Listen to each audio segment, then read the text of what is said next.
Desde que se publicó esta ley ha habido muy poca fiscalización, precisó la diputada Denise Pascal, por lo que destacó la importancia de generar discusiones sobre esta ley, ya que es una herramienta para que las mujeres y cualquier ciudadano pueda acercarse.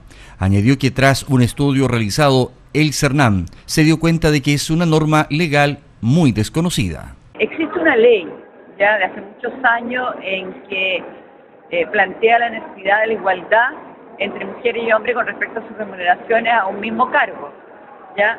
Y esto realmente no se cumple.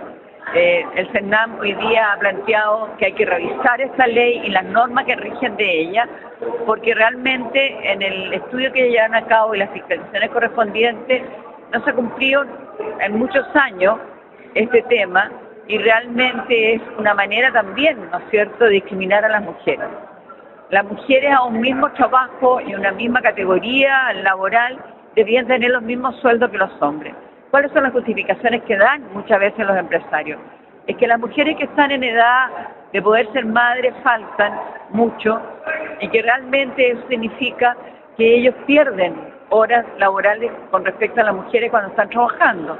El hecho que exista una ley de igualdad de las remuneraciones es una tremenda visibilización de una situación que antes no existía, dijo la parlamentaria por las provincias de Melipilla y Talagante.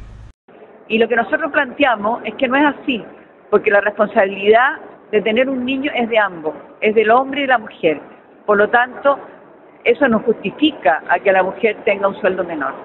Creemos que hay que fiscalizar más, que realmente hay que hacer conciencia dentro de la ciudadanía, dentro de los empresarios, pero también dentro de las mujeres, que se protejan con respecto a este tema y cumplan y hagan cumplir, ¿no es cierto?, la ley en la cual se les plantea que tienen que tener el mismo salario que los hombres. Yo creo que realmente es un tema que en el tiempo ha sido bastante discutido, es un tema sobre la mesa, tenemos que seguir trabajando en él, pero sobre todo creando conciencia en la sociedad que a igual cargo, igual derecho salarial.